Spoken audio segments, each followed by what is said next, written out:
Bien, donc bonjour à tous et bienvenue dans ce webinaire traitant des outils de gestion de production. Donc IVLM et Sage se sont associés pour vous faire cette présentation. Donc il y aura différents intervenants. Donc moi-même pour vous présenter la structure NVL et IVLM, intégrateur des solutions Sage. Puis ensuite les équipes avant-vente Sage prendront la parole pour vous présenter le produit. Juste en termes d'organisation, pour l'instant les micros sont coupés pour que le discours puisse être fluide. Vous avez la possibilité de poser des questions dans le chat ou la petite zone questions. N'hésitez pas à poser des questions et on y apportera les réponses en fin de webinaire.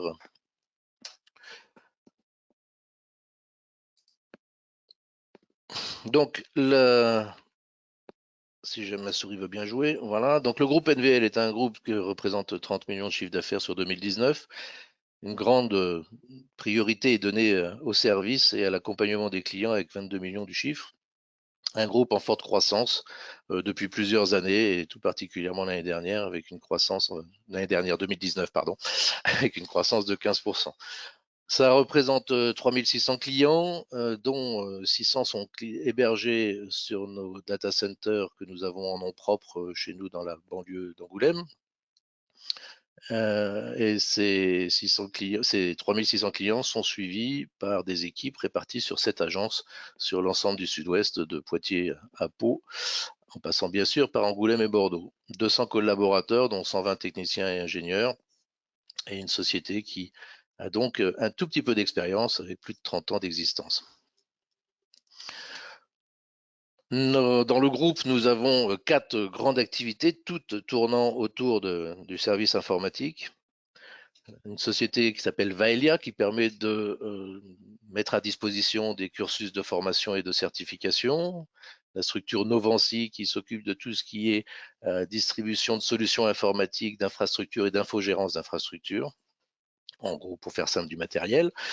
La société Ideline, qui s'occupe de la partie operating et donc tout ce qui est télécom et hébergement, qui donc gère nos data centers. Et enfin, la partie IVLM, qui couvre toute la partie applicative et fourniture de solutions digitales à destination des entreprises, des PME, principalement de la région, et voilà, avec principalement des outils tournés vers la gestion d'entreprise. Pour la partie IVLM en elle-même, donc qui propose des solutions de gestion et de digitalisation, nous avons 3 grandes actions. Donc l'intégration de logiciels, donc nous sommes partenaires Sage et donc intégrons les solutions Sage pour tout ce qui est les outils de gestion du CRM à la gestion de production, en passant par la facturation et la paye. Parallèlement, nous sommes aussi éditeurs de nos propres solutions sur certaines parties d'activité. Par exemple, Osange s'occupe de tout ce qui est partie site e-commerce. MVU s'occupe de la diffusion d'informations en ligne et dans les showrooms, etc. Et des outils aussi, on développe aussi des outils pour vous accompagner dans la transformation digitale, avec notamment des solutions comme des docs qui sont des solutions de dématérialisation et de gestion de process d'entreprise.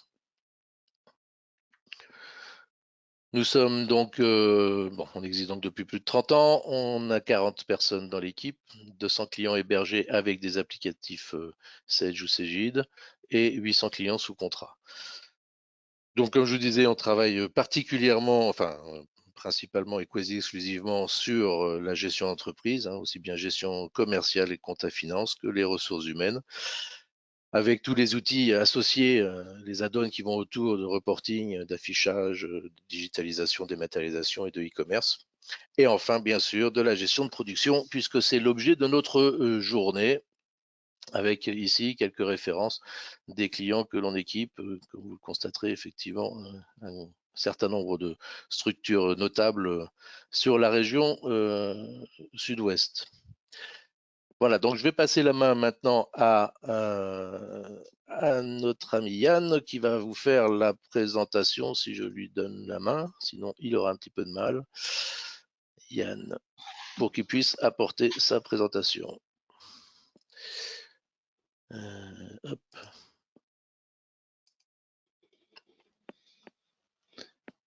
Alors voilà.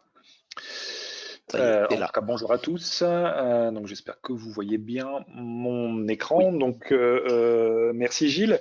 Donc moi je vais vous parler de la gestion de production côté donc Sage Sensei. Et on va passer un petit moment ensemble pour présenter ce produit. Donc, on va parler notamment des domaines couverts, les besoins aussi que couvre cette solution. On fera un focus sur le fonctionnel de la gestion de production en reprenant surtout un fonctionnel en 3 étapes avec quelques petits points de démonstration sur l'outil. On parlera des bénéfices, alors pas deux fois, là c'est une erreur, hein, mais il y aura bien les bénéfices. Et comme l'a dit Gilles, on est à votre disposition à la fin pour répondre à vos questions. Donc les domaines couverts aujourd'hui, ben, on couvre beaucoup de domaines au niveau donc, de la gestion de production Sage 100, notamment de l'agroalimentaire, de l'électronique, de la plasturgie, de la mécanique, de la chimie, mais pas que.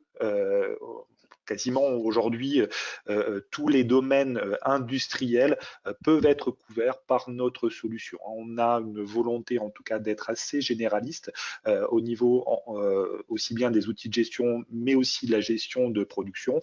Donc on a une capacité à répondre par rapport à notre couverture fonctionnelle à quasiment tous les besoins d'une entreprise industrielle. Les besoins au quotidien, je pense que vous allez vous reconnaître dans certains de ces besoins. C'est que notamment aujourd'hui, une PMI, une entreprise industrielle, elle a besoin en tout cas d'identifier la possibilité d'améliorer les coûts de production.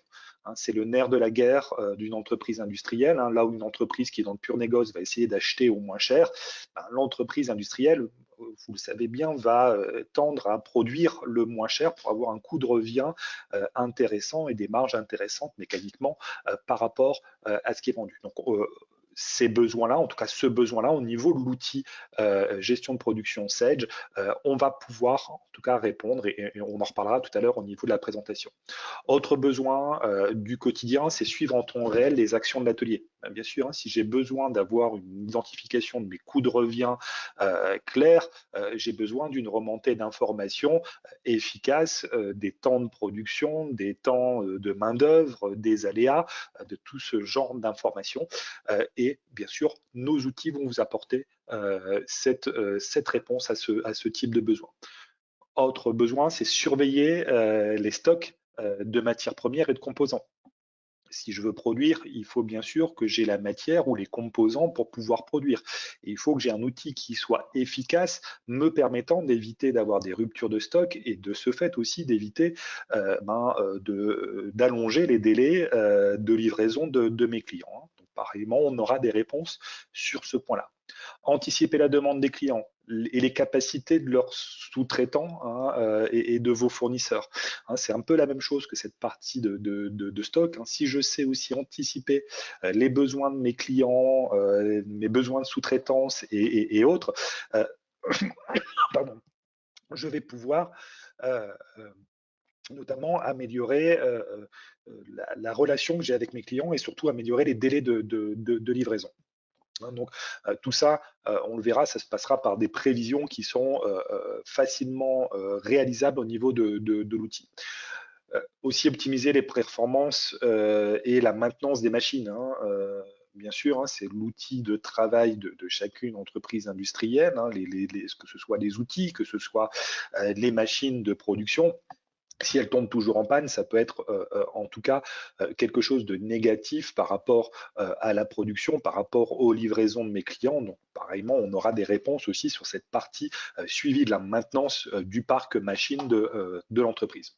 Et bien sûr, ce qu'attendent aujourd'hui des entreprises comme les vôtres, des PME industrielles, c'est disposer d'un système de production agile qui va savoir s'adapter par paramétrage à votre façon de travailler, à vos process métiers qui sont peut-être propres à votre milieu industrielle. Et pareillement, l'outil aujourd'hui est orienté de cette façon-là.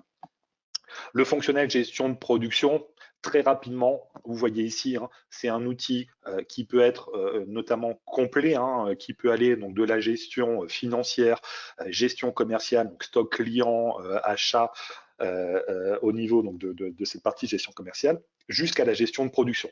Hein, et dans la gestion de production, on va gérer un ensemble de fonctionnels. Vous voyez que le fonctionnel est quand même assez riche. On va du calcul des besoins avec des propositions d'achat, des propositions d'ordre de fabrication, des prévisions de vente aussi qui peuvent être couplées à ce calcul des besoins, jusqu'au suivi du flux de production, c'est-à-dire la génération des OF, la planification de ceci et le suivi de cette fabrication hein, au travers d'une saisie atelier qui permettra de remonter notamment les informations essentielles à ma production, les consommations de matière, les entrées de stock, la gestion de la sous-traitance et surtout le suivi des temps, hein, temps main-d'œuvre, temps machine, que je vais pouvoir suivre au niveau de l'outil.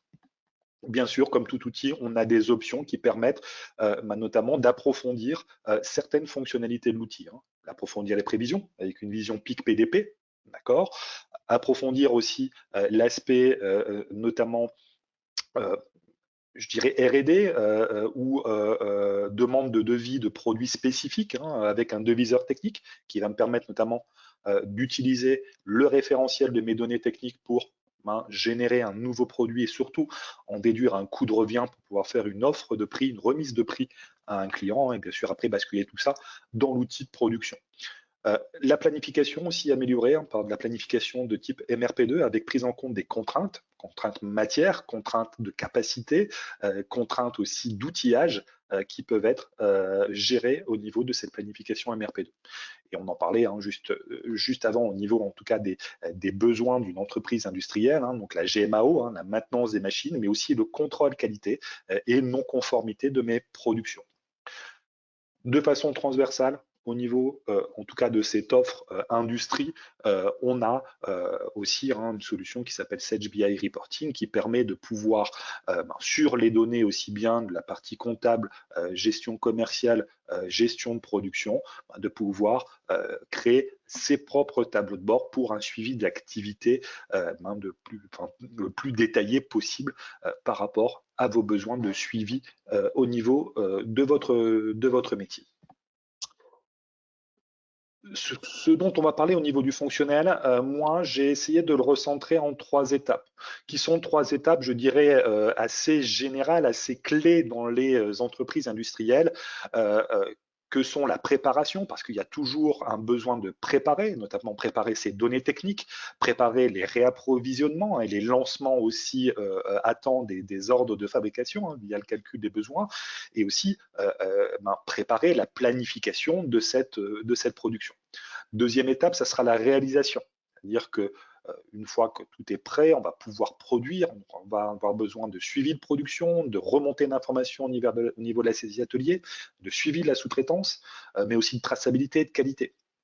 Et puis au final, quand on aura produit ce qu'on avait à faire, on a besoin d'analyser ce qui a été fait, notamment pour savoir si la production s'est bien passée, si les coûts de revient sont bons, etc.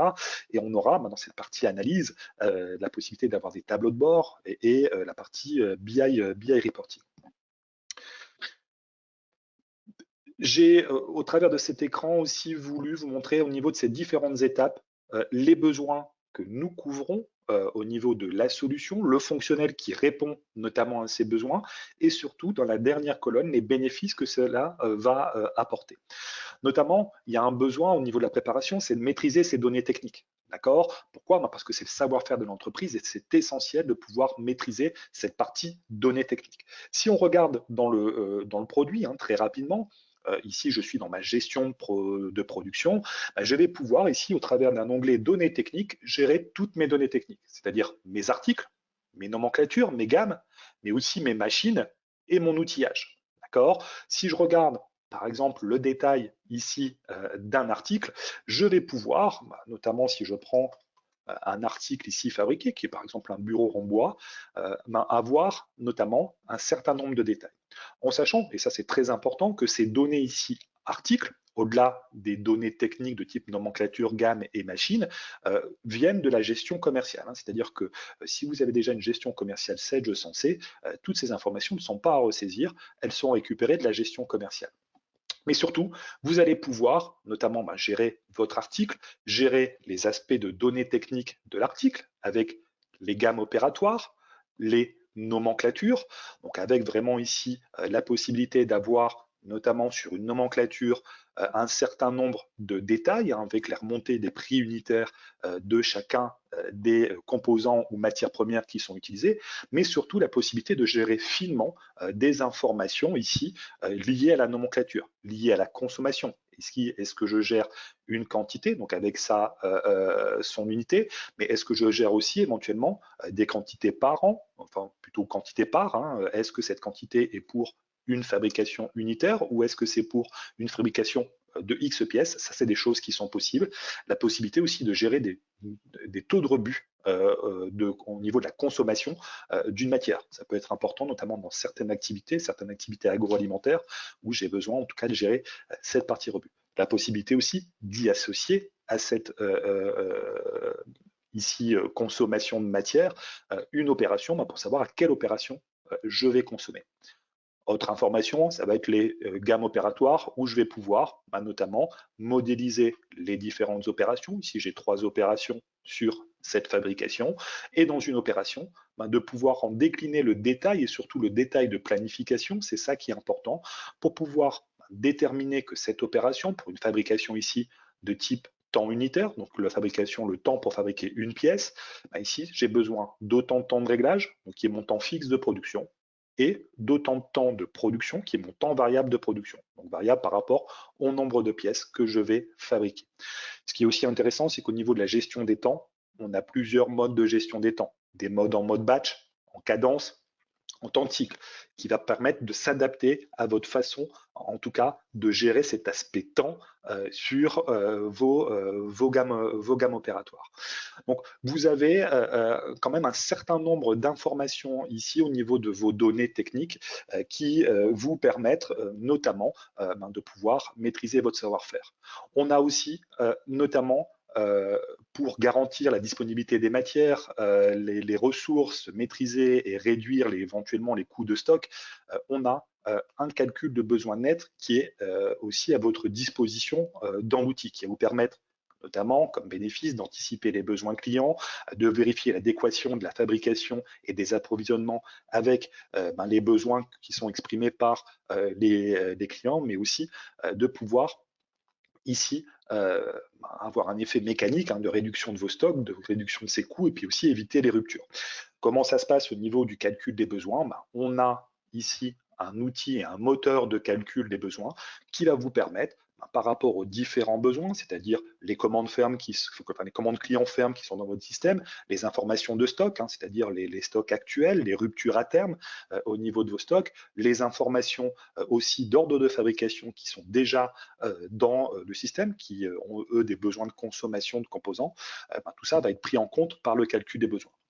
Ce que va prendre aussi en compte le calcul des besoins, c'est éventuellement aussi des prévisions, parce que ça, c'est des choses qui peuvent être intéressantes, notamment de gérer ici des prévisions avec un détail au niveau de ces prévisions qui va me permettre ici de, moi, lister un certain nombre d'articles que je vends, d'accord, et par rapport à ces articles que je vends, en faire des prévisions de vente ici sur les mois futurs. Donc ici, ce sont ce que j'appelle moi des prévisions court terme qui vont vous permettre sur les 12 prochains mois, en tout cas, d'anticiper des commandes qui sont peut-être pas encore dans votre système et que vous avez besoin d'anticiper pour des raisons X ou Y, des temps de traversée de fabrication longs, des temps de réapprovisionnement longs chez certains des fournisseurs des composants qui sont consommés par ces productions et qui va vous permettre notamment d'anticiper et d'ajouter cette information au niveau du calcul des besoins. Donc, plusieurs façons de créer des prévisions, manuellement, par import-export Excel, mais aussi par génération automatique de prévisions qui vous permettra notamment au travers de cet outil par rapport à votre historique de vente que vous avez dans votre gestion commerciale de générer une proposition automatiquement, donc par rapport aux 12 derniers mois lissés en arrière d'historique de facturation, donc de vente, pour vous faire une projection sur les 12 prochains mois que vous avez paramétré ici. Donc ça, ce sont des choses qui sont à disposition. Et une fois que j'ai ces informations, vous voyez qu'au niveau du calcul des besoins, je peux prendre en compte éventuellement ces prévisions. Donc ça peut être intéressant dans certains métiers. Et après, je vais avoir ici mon moteur de calcul avec certaines options qui me permettront éventuellement de calculer uniquement le premier niveau de nomenclature, si j'ai besoin en tout cas de travailler comme ça, de prendre en compte éventuellement mes stocks mini ou non, au niveau de mes gestions d'articles, de composants ou de semi-finis. Je vais démarrer un calcul. Vous voyez que le calcul est assez rapide. Pourquoi? Parce qu'on a un outil sur lequel on n'a pas, on va dire 50 000 méthodes de calcul. Il n'y en a qu'une. C'est est-ce que j'ai ou pas les produits à disposition. Et si j'en ai pas, j'ai besoin de propositions, soit des propositions d'achat, soit des propositions de fabrication. Et une nouveauté qui est apparue l'année dernière, des propositions ici de transfert de stock. Pourquoi? Parce que si je gère plusieurs dépôts et des dépôts qui sont assez proches l'un de l'autre, et que j'ai dans le deuxième dépôt les composants à disposition, ça peut m'éviter de faire un achat. Donc on aura ce type de proposition qui me proposera ici sur les transferts de dépôt de me dire, tu as notamment cet article à disposition sur le dépôt annexe, tu en as besoin sur le dépôt bijoux, je te propose de faire le transfert et à telle date. D'accord? Donc ça, c'est des choses qui peuvent être intéressantes et qui peuvent éviter notamment de sortir de la trésorerie. En ce moment, c'est des choses qu'on essaye en tout cas de limiter et d'éviter de ce fait de faire un achat. Mais j'ai bien ici mes propositions, donc aussi bien d'achat que de lancement de fabrication. D'accord? Donc par rapport ici à ce qui est dans mon système. Sur mes propositions, que ce soit fabrication ou achat, vous voyez que j'ai une visibilité qui est claire avec des informations ici de code couleur. Rouge, ça veut dire que c'est urgent, c'est des choses que je dois réapprovisionner, notamment ici c'est du stock mini que je n'ai pas encore réapprovisionné. Vert, c'est des commandes ici d'achat sur lesquelles j'ai encore du temps pour passer ces commandes. Autre avantage, c'est que ici, la date qui est calculée, c'est la date de commande au plus tard que je dois faire pour avoir en tout cas la matière dans les temps chez moi, chez ce fournisseur pour cet article-là. Autre avantage, c'est qu'on a une visibilité qui est claire avec ces informations de code couleur, mais on peut aussi adapter cette visibilité, notamment en venant ici faire des regroupements. Très simplement, je glisse ma colonne ici fournisseur, je vois ici notamment mes achats regroupés par fournisseur. Ça me facilite en tout cas la lecture de ces achats. Et comme la date ici qui est calculée, c'est la date au plus tard à laquelle je dois passer ma commande, je pourrais me dire, moi, je veux regarder ce que je dois acheter, notamment ici, j'ai ce genre d'informations cette semaine, et ici, ça me limite la liste à ce que je dois acheter uniquement cette semaine. Donc ça, c'est vraiment des choses qui peuvent être intéressantes, notamment pour la personne qui s'occupe des réapprovisionnements des achats, de s'adapter cette liste, d'avoir des choses claires et de pouvoir en toute tranquillité, en toute simplicité, valider ces différentes propositions. Autre information, c'est que quand j'ai une proposition comme ça, je peux aussi l'analyser. C'est-à-dire que si je double-clique sur la ligne, je sais d'où vient cette proposition. D'accord? J'ai la possibilité aussi de voir que je l'achète chez Beauplay en fournisseur principal, mais j'ai aussi un fournisseur alternatif qui est Chaillou, avec les informations ici de prix d'achat et aussi de délai et de ce fait de date de livraison. Vous voyez qu'ici, j'ai aussi des propositions par rapport à des propositions de fabrication que j'ai en attente de validation dans la partie fabrication, proposition de fabrication. Et vous voyez aussi que j'ai de l'interactivité, c'est-à-dire qu'ici, je vais être livré le 5 pour un besoin ici, le 5.2 et le 10.2, donc c'est bon, je suis encore, je dirais, dans les temps. Mais si je prends le fournisseur Chaillou, je vais juste le simuler pour vous montrer que si je prends Chaillou, je ne vais pas être bon au niveau en tout cas de mes lancements d'ordre de fabrication parce que la matière va arriver en retard et du coup ça va mettre en retard mes fabrications. Pourquoi? Parce qu'ici il livre le 12 février. Donc ça c'est des choses et des informations intéressantes. Autre information qui est intéressante, c'est que je peux aussi analyser le comportement ici des stocks de cet article et comment va se comporter mes stocks à terme de mon article ici plat 50-10 par rapport aux différentes propositions et aux différentes sorties et entrées de stock qui sont liées. Donc ici, il y a des propositions de mon système. Donc j'ai bien ici une explication de la consommation de mes stocks à terme.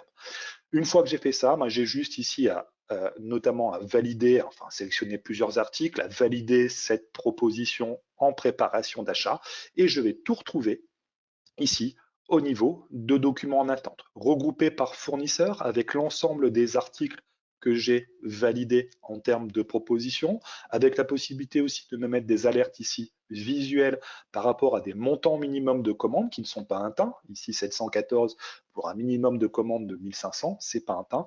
Ça peut me permettre notamment de venir rajouter ici un article. J'en ai plus dans mes propositions, mais je sais qu'on va le consommer.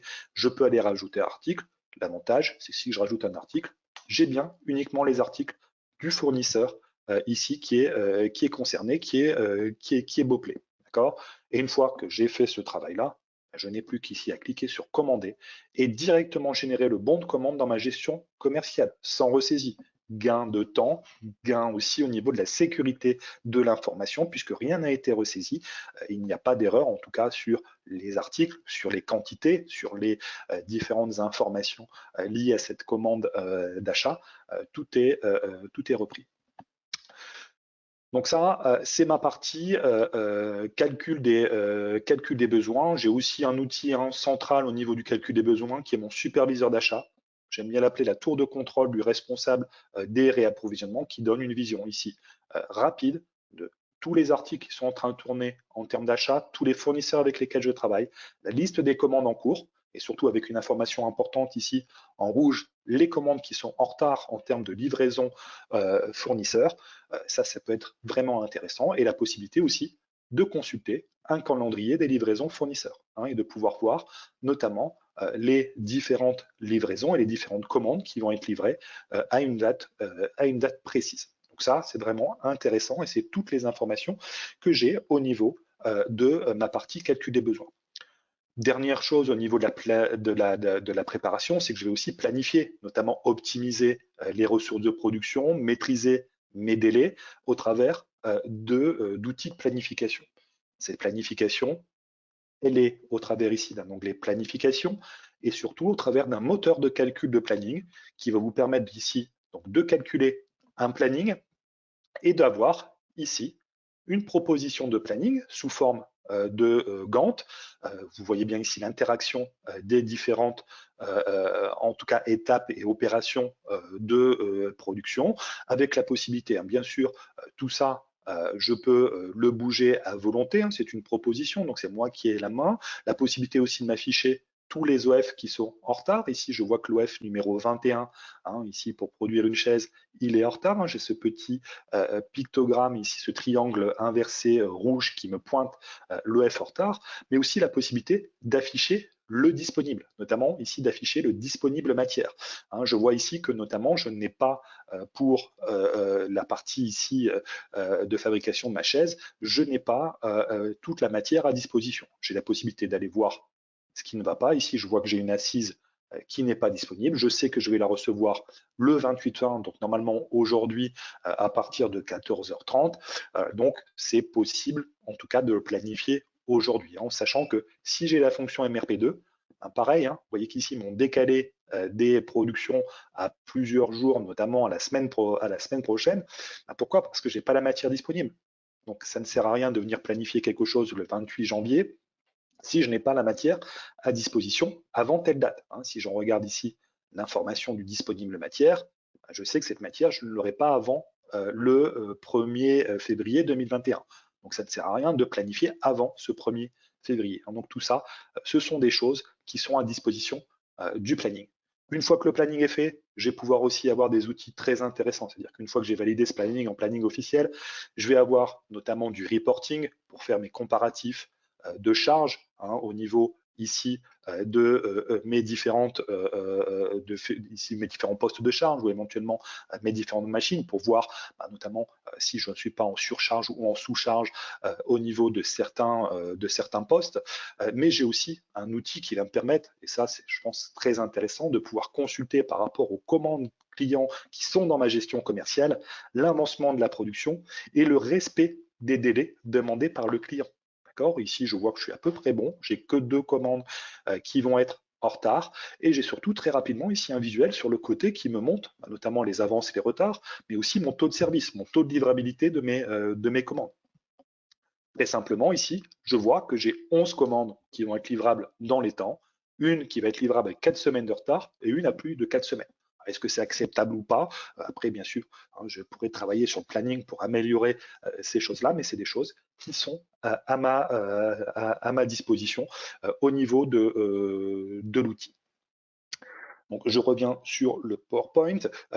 J'ai donc bien sûr d'autres outils. J'ai aussi la gestion de la maintenance préventive qui me permet notamment de bien gérer mes outils de production, mais surtout en bénéfice d'avoir moins de panne, d'avoir une durée de vie importante, de respecter bien sûr les délais, parce que si j'ai pas de panne, c'est beaucoup mieux pour respecter les délais. Tout ça est dans cette partie préparée.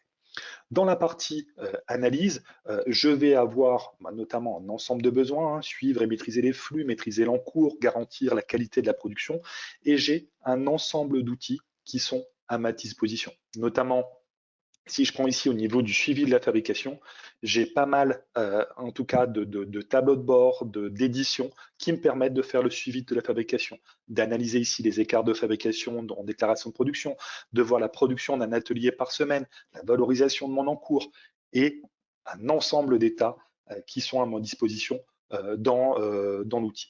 J'ai aussi notamment pour avoir toutes ces informations et faire ce suivi de fabrication, j'ai un outil qui est clé et qui est central par rapport à ça, qui est le module atelier, qui va me permettre notamment de simplifier la saisie des opérateurs, de gagner du temps sur la transmission de l'information, puisqu'elle va être en quasi temps réel remontée dans l'outil de production, d'avoir aussi moins de papier et d'avoir aussi une grande souplesse de paramétrage. Je m'explique par rapport à ça. C'est que ici, une fois qu'on est en train de produire, on va avoir notamment ici un outil de saisie atelier. Donc, je vais vous le montrer côté opérateur. Donc, vous voyez que c'est un outil qui est simple, ergonomiquement, il est facile en tout cas à mettre sur des écrans tactiles avec une douchette clavier ou ce genre de choses-là pour pouvoir permettre à l'opérateur de saisir et de faire son déclaratif de production. J'ai du déclaratif de production ici, par exemple des débuts, fin de prod, des montages d'outillage, des déclaratifs aussi au niveau du stock, des arrêts de machine, de la qualité, aussi des choses diverses où je vais pouvoir consulter à partir de cet écran-là un document qui peut être attaché par exemple à un ordre de fabrication, à un article, à une opération de ma gamme opératoire. Tout ça va permettre à l'opérateur de faire son déclaratif. Les déclaratifs, ce sont des scénarios de saisie de déclaration qui sont 100% paramétrables, donc 100% adaptables à votre façon de travailler. Je vous en montre un rapidement, où ici on demande à l'opérateur de saisir son numéro de machine. Donc ici par exemple la machine numéro 2 qui est la SI2, son numéro de badge, donc son numéro d'opérateur, ici c'est Magali, et puis on va lui donner ici tous les OF sur lesquels elle peut travailler, ordonnancés en plus par rapport au planning. Ici elle a la découpe, elle a 10 découpes à faire pour un bureau métallique, elle va dire qu'elle valide cette opération. J'ai fait 9 découpes bonnes, j'en ai rebuté une. On peut aussi lui poser des questions. Pourquoi tu as rebuté? Tout simplement parce que c'était de la matière défectueuse. Combien de temps tu as pris pour faire cette opération? Est-ce que tu as terminé ou est-ce que tu suspends pour la reprendre plus tard, etc. Tout ça, c'est des choses qu'on peut entièrement paramétrer par rapport à vos besoins de remontée d'atelier au travers de scénarios de saisie qui sont 100% adaptables à votre façon de travailler. Et ça va permettre du coup de remonter les informations dans la gestion de production et de pouvoir après en suivre ces données au travers notamment du suivi de fabrication. On a aussi une gestion de la sous-traitance qui est complète au niveau de l'outil, qui va me permettre notamment ici au travers de ce menu de suivre toutes les commandes de sous-traitance que je dois faire par rapport aux différentes opérations, de pouvoir aussi donc gérer les notions décimales ou d'unités différentes entre la commande de sous-traitance et ce que moi je produis, de pouvoir par la suite ici, donc notamment gérer mes expéditions de matière, si je dois expédier de la matière, d'accord, et gérer aussi les réceptions. C'est-à-dire qu'une fois que j'ai expédié, je vais réceptionner la matière et je vais pouvoir la récupérer. D'accord. Donc avec la possibilité ici de saisir les entrées, les sorties de matière, d'avoir des bordereaux de réception et aussi d'avoir un superviseur de sous-traitance qui va me donner une vision globale de ce qui se passe au niveau de ma sous-traitance. Les envois, les retours par rapport aux différentes commandes et les différentes choses qui se passent au niveau de la sous-traitance. Dernière chose, c'est que j'ai aussi un outil de traçabilité qui va me permettre, notamment au niveau de ma production, surtout si je suis dans un métier, je dirais, lié à ce besoin de traçabilité, de numéro de lot, de numéro de série, je vais pouvoir aussi suivre cette traçabilité. On voit ici une traçabilité ascendante et descendante qui me permet, par rapport à un numéro de lot, d'aller avoir le détail du lot, là où je l'ai consommé, là où je l'ai acheté, éventuellement est-ce que j'ai vendu quelque chose qui a consommé ce numéro de lot, et pouvoir après aussi naviguer dans le détail des différents lots qui ont été, en tout cas, de production de produits finis ou semi-finis, qui ont été impactés par ce lot ici de matières premières. Donc, j'ai bien ici cette vision à 360 de cette partie-là. Pareil, dans la réalisation, j'ai l'aspect curatif de ma gestion de la maintenance, j'ai aussi ma gestion de la qualité. J'ai notamment après des outils qui vont me permettre d'analyser. Vous avez vu au travers de la petite démonstration du produit que je vous ai fait que j'ai pas mal de tableaux de bord, d'informations, de graphiques qui ressortent à chacune des étapes de ma production. Donc à peu près sur tous les domaines, que ce soit le CBN, la planification, le suivi de production, la GMAO, etc.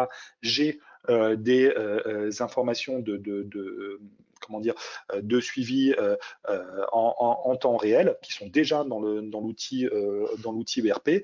Et j'ai aussi un outil de reporting, notamment BI Reporting dont je vous ai parlé tout à l'heure, qui va me permettre notamment de suivre tout ça.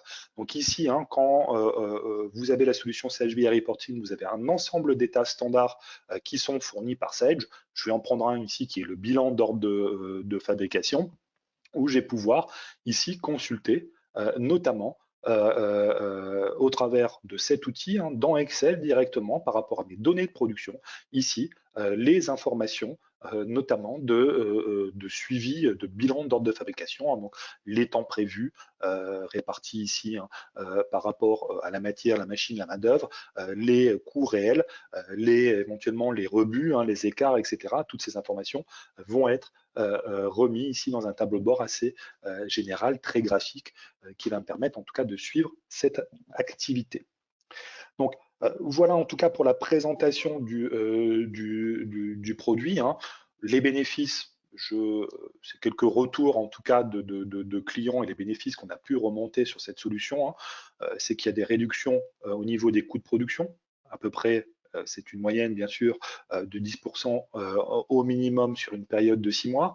Une réduction aussi de vos stocks, entre 20 et 30%. Pourquoi le calcul des besoins est là, et on en a parlé tout à l'heure, pour vous aider à faire que vous commandiez au bon moment les choses et que vous évitiez surtout de faire du surstockage, de commander des choses que vous n'avez pas besoin à l'instant T, que vous avez peut-être besoin dans 6 mois. Voilà, c'est de la sortie de trésorerie en moins, c'est du stock en moins chez vous, et du coup, c'est en tout cas du bénéfice direct pour la société. La baisse aussi des temps de réponse, on a des outils, on a tout suivi de production qui permet au niveau des délais de production vers les clients de réduire ce temps de réponse et d'assurer en tout cas une livraison dans les temps. Plus besoin aussi de créer des reportings un peu partout. On a du reporting directement dans la solution. La réduction des arrêts de production, notamment si j'ai la gestion de la GMAO à disposition et que je fais régulièrement la maintenance préventive de mes machines, j'en réduis potentiellement les pannes. Donc j'en réduis potentiellement aussi les arrêts et les aléas que ça peut avoir sur ma production. Et puis aussi la qualité qui permet notamment d'identifier les non-conformités en amont des produits et d'avoir les bonnes actions ou réactions par rapport à ces non-conformités. Donc voilà pour ma présentation. Je redonne la main à Gilles. Voilà, c'est fait. Donc voilà, après, Gilles, je te laisse conclure et puis s'il y a des questions, je serai à la disposition des personnes pour y répondre.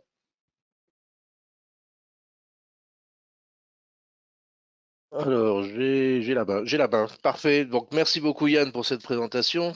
Évidemment, le produit est extrêmement riche et on ne peut pas en 3/4 d'heure faire le tour de l'ensemble, mais on a une bonne vision de tous les services que peuvent apporter la solution et des bénéfices que les clients peuvent en retirer. Pour l'instant, je n'ai pas de questions. J'ai été clair alors? Comment? C'est que ça Si a j'ai été été clair, clair. voilà. Et que sans doute aussi, il y aura un certain nombre de points à approfondir lors de nos rencontres ensuite en direct. Si, ça y est, j'ai une petite question. Bonjour, quelle est la différence avec X3?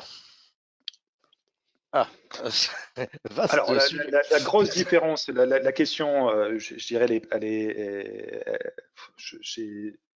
j'ai pas une réponse toute faite. Je dirais que la grosse différence aujourd'hui avec X3, c'est qu'X3, c'est un très bel outil de Sage, alors qui est déjà destiné à des sociétés de taille beaucoup plus conséquente par rapport à la cible qu'on a nous, et qui est une boîte à outils. C'est-à-dire qu'il n'y a rien en tout cas de pré-paramétré, il n'y a pas en tout cas de process préétabli.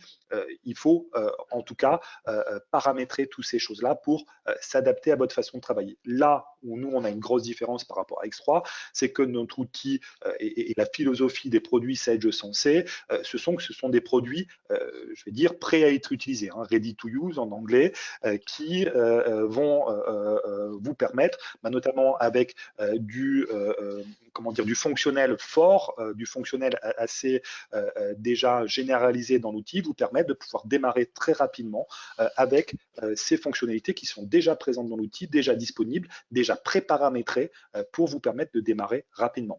Avec, je le répète aussi, cette flexibilité de paramétrage qui va vous permettre aussi de s'adapter à vos process. C'est-à-dire, hein, pour moi, la différence, c'est qu'on a déjà, nous, des process établis qui fonctionnent dès l'installation et qui peuvent vous permettre de démarrer beaucoup plus rapidement et avec un temps de déploiement beaucoup plus court qu'une solution X3. Une autre question qui concerne le temps de la mise en place du logiciel en vue des adaptations à faire. Et une question subsidiaire puisque la personne nous indique qu'elle travaille dans le vin. Alors effectivement, dans le vin, il y a forcément des adaptations plus ou moins possibles d'ailleurs, hein, puisque ça s'adapte pas forcément à tout. Mais de toute façon, alors le temps de mise en place est très variable. Je suis désolé de ne pas pouvoir vous répondre comme ça. Ça dépend énormément des besoins, alors évidemment des modules et des besoins couverts. Et de toute façon, ce genre de choses, on ne pourra le définir qu'après une étude de votre cas, quoi. Et donc ça, ce sera fait dans le cadre des rencontres commerciales que vous pourrez avoir suite au webinaire. Vous serez forcément contacté par nos commerciaux et à ce moment-là, on aura plaisir d'étudier avec vous tous les modules à mettre en place, tous les besoins attendus, toutes les réponses qu'on peut apporter pour définir le temps de mise en œuvre. Si on revient à la question d'avant par rapport à X3, il est bien moindre que X3, mais il est quand même conséquent. Enfin, ça ne se met pas en 3 jours en place, hein, il y a forcément un peu de travail. Mais il est difficile de l'évaluer comme ça sans comprendre directement le besoin.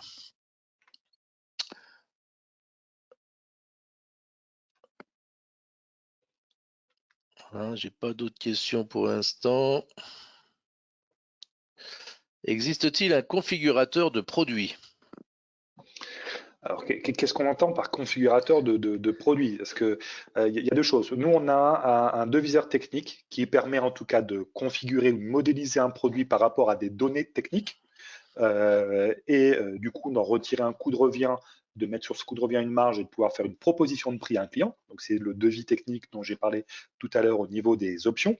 Après, on n'a pas de configurateur technique, qui est très différent d'un deviseur technique. Hein. D'un deviseur, on utilise le référentiel, mais sans contrainte technique au niveau de cette utilisation. Là où un configurateur technique va dire, ben voilà, si j'utilise telle pièce, je ne peux pas prendre une autre pièce pour pouvoir faire, en tout cas, ce que j'ai besoin de fabriquer. Un peu, si on prend l'exemple d'un ordinateur, hein, si je mets telle carte mère, je peux mettre que tel type de processeur sur cette carte mère. C'est ça, on ne le gère pas, d'accord? On ne gère pas en tout cas ce qu'on appelle les contraintes techniques de configuration. Mais après, si c'est juste le fait de dire, moi j'ai un article standard dans mon catalogue. Sur cet article, je veux faire des modifications parce que j'ai un client qui veut une spécificité sur cet article, rajouter, enfin modifier la couleur, rajouter deux, trois choses au niveau de cet article. Ça, j'ai la possibilité de le faire au niveau du deviseur technique, d'en retirer un coût de revient théorique de production. Sur ce coût de revient, mettre une marge et faire une proposition de prix à mon client.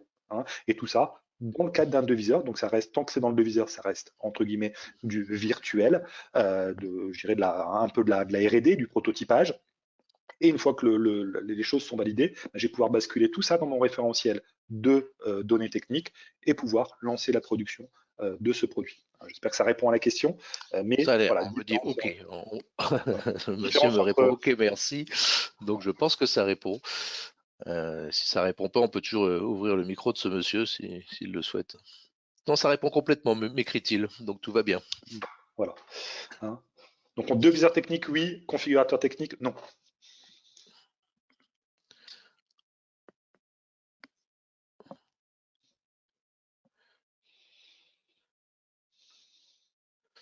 Bien.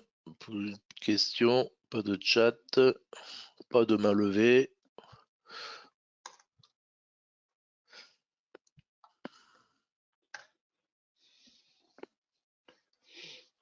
Bien, mais écoutez, s'il n'y a pas de questions complémentaires, de toute façon, nous, on reste à votre disposition pour répondre aux futures questions. Et comme je vous le disais, de toute façon, vous serez contacté par le service commercial afin que l'on puisse étudier plus à fond votre projet et apporter la meilleure réponse avec la gestion de production Sage. Voilà. Si personne n'a de remarques complémentaires et pas de questions supplémentaires, je vais donc déclarer fermé ce webinaire. Très clair, très limpide. Très bien, ben merci beaucoup à tous.